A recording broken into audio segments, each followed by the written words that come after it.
How's it going, guys? My name is Zach with the Movie Castle, and today we're going to be talking about Nausicaa of the Valley of the Wind. This is from 1984, and I believe is the very first Studio Ghibli film. That's pretty cool. This was written and directed by Hayao Miyazaki. He also made the manga series that inspired this. That's really cool to be able to adapt your own comics. This movie stars, on the voice acting side, Yoshiko Sakakibara, Sumi, Shimamoto, and Yoji Matsuda. Sorry if I mispronounced any of those names. But the English dub actually is pretty star-studded as well. Alison Loam, Uma Thurman, who you remember from Pulp Fiction, Patrick Stewart, Star Trek The Next Generation, Edward James Olmos, and actual cannibal Shia LaBeouf. Really cool to see a lot of them in here as well. And overall, if you guys saw my review for Spirited Away, I talked about how I hadn't seen really any of the Ghibli movies. I watched Spirited Away primarily just to see the movie that went with that super cool no-face mask, and I thought Spirited Away was really cool, so I decided I should probably check out more of their films, and I knew which one I wanted to see next, and that was this one, because it looked really, really cool. I know there is a large set of American Ghibli fans that like all the cutesy stuff, but I want the cool one. I want the one with the airships and the big bugs. That's more my cup of tea, really. And plus, artwork inspired by French comic book artist Moebius. Miyazaki cites him as a clear inspiration for the movie, and Moebius is a really cool artist. He would work quite often in Heavy Metal magazine. Pretty cool to see a movie inspired by him, and from what I gather, they were friends and he was cool with him borrowing the style. And the art in here really looks amazing. This is a really cool looking movie, and it gets to describe this really cool world.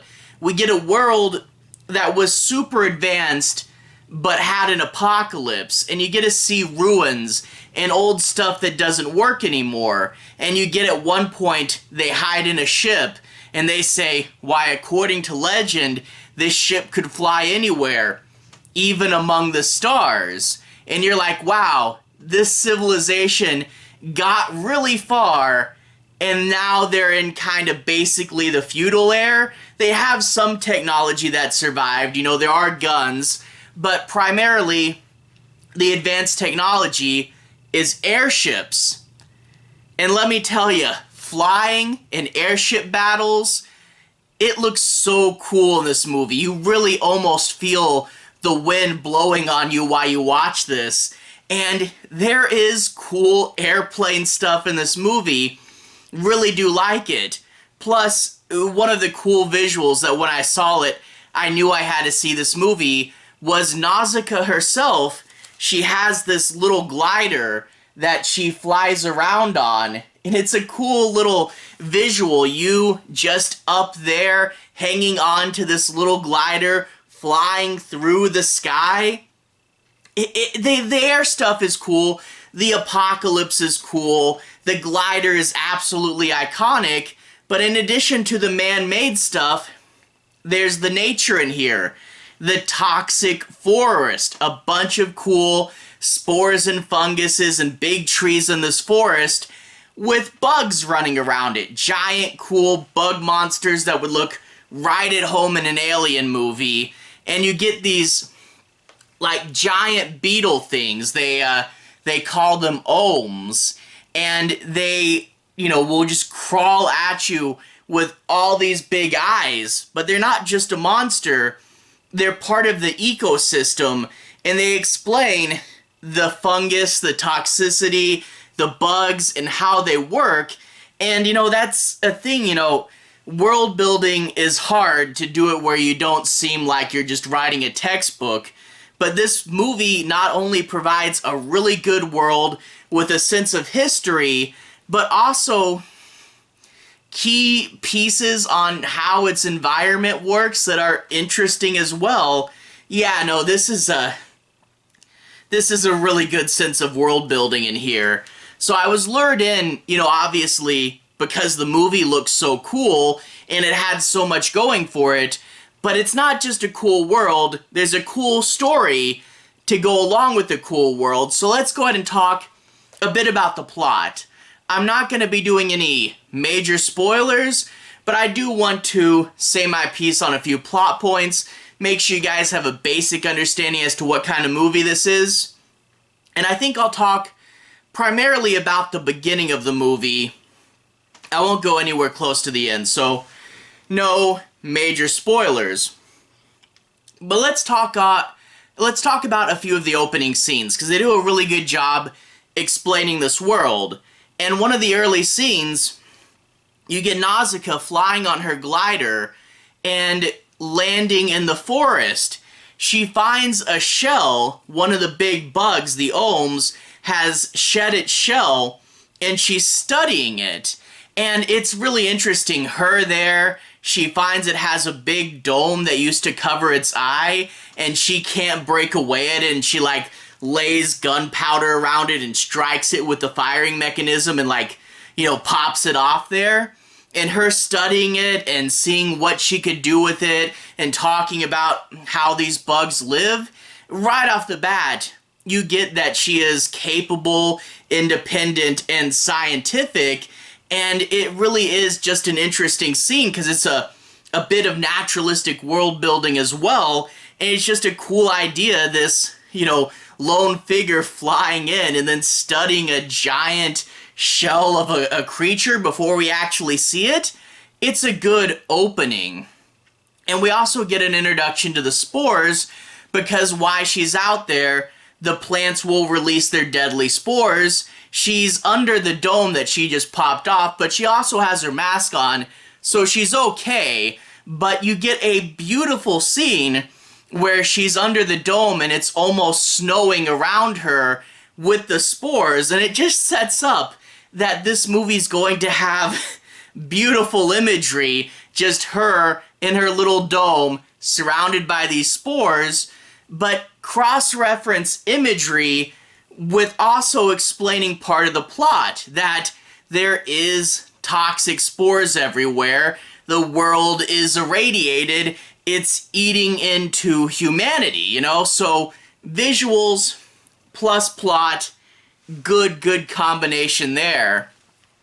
However, the ohm that shed its shell is still around and it's chasing this guy, and we get a good opening action sequence, and it's a pretty big and dangerous creature, but she doesn't try to fight it directly. She has a strategy. She knows that the monster's enraged, so she puts out some flashing lights to disorient it, and then proceeds to guide it away from the man. So it's a non-combative way. And I like what she says, it's just an animal, it's just part of nature, it's not inherently evil. We could hurt ourselves fighting it, or we can do this the peaceful way and just change its mind. And, you do get the idea that she has a plan. And for whatever reason, this is super hard for modern Hollywood writers, where so often they have someone come in with a good altruistic goal and then they just completely mess things up, and it's almost like the moral is to not try that. But here she has the science worked out. She's like, okay, if the creature's doing something we don't like, here's how we de-escalate and reroute it. And I really do like just how well bug handling for fictional bugs is worked out in this movie. The guy that she saves is an old friend of hers, a master swordsman. If you're watching the dub, that'll be Patrick Stewart, I believe. And he's kind of like a Gandalf character. Why this isn't super explicitly a fantasy movie you can see them borrowing fantasy elements. And yeah, he's essentially Gandalf. He's coming into the village and bringing news of his travels, and we get to see what their village is like. A peaceful little village in the Valley of the Wind, that's, you know, in the title, right? And we get the idea that the forest is coming closer and closer. We don't know how long humanity can last, and the father has fallen sick because of all the toxins in the air. So, peaceful, but might just disappear like so many small towns, right? And then we get the movie's inciting incident where an airship crashes near the valley and it has a heart of a giant creature. And we get a little bit of lore of the past where humanity made these giant creatures that spew nuclear radiation and, surprise, surprise, wrecked the whole Earth in like 7 days. And now, these people thought, hey, we found the heart of one. Let's rebuild it. Let's solve the problem with the very thing that got us into this mess. No way that could ever go wrong. Well, since the ship crashed and the valley doesn't have a huge army, we're going to have another force come in to try to take the heart, so we're going to get a battle between two different larger armies, and the valley's just kind of caught in the middle because that's where this happened to take place, and we get a bunch of trying to have peace with two very, very aggressive forces on either side of you. A story of diplomacy. And of course, Nausicaa's not just going to sit around, and she'll go on a big adventure and meet a bunch of people on all different sides of this conflict. And I guess we should talk about themes. And this movie really does have themes of both peace and repair. And I believe a lot of people cite Miyazaki growing up in Japan after World War II and seeing Japan repair itself from that. And you really do get to see the ideas of striving for peace, but not really lying about how hard it's going to be, especially when your opponents are a-okay with killing you. It's not going to be the easiest thing to do, and while violent retaliations may seem like a good idea in the immediacy, long term they're not going to work. With the Ohms, if you fight the bugs, they're going to scream and call more of them, and you'll get a stampede. And it's the same with the invaders. You can try to fight them off initially, but they're a much bigger force than you, and you'll probably just go down even if you win a few of the initial fights. So you have to figure out diplomacy, you have to figure out how to convince people, and you have to, put a lot on the line. The movie doesn't lie. Peace is the best long-term option, but it's going to take risk and sacrifice and hard work. And that's one of the things it just doesn't shy away from. And I guess we should talk a little bit more about the Ohms, because I talked a bit about this earlier, but they are big and scary. They're a giant monster. They come at you. You definitely feel like you're gonna die, and you attack them, they can get enraged, and it's a design that's specifically made to look evil and scary. But that's the point, is this is a big, scary force, but it's part of nature and it's not inherently evil. And they have a whole way how it's worked out, Life is rewarded by survival, so the plants and the fungus and the bugs, they're not just, evil, toxic stuff. There's a way that they're going about living and ultimately purifying the world. Maybe humans won't be around long enough to see that, but there is a deeper system to what's going on here, and I do like just how much of, fictional ecology they actually worked out. And it really is interesting when you find out what's going on here. You're like, oh, that's a cool whole little system. And you see, again, why attacking the bugs won't work. And I know that a ton of other movies, a lot of modern movies, want to have environmental themes, and they also want to have themes of peace. And sadly, a lot of modern movies don't take the effort to write these themes out well. So I know a lot of you, when I say that it deals with these themes, you might groan and dismiss it.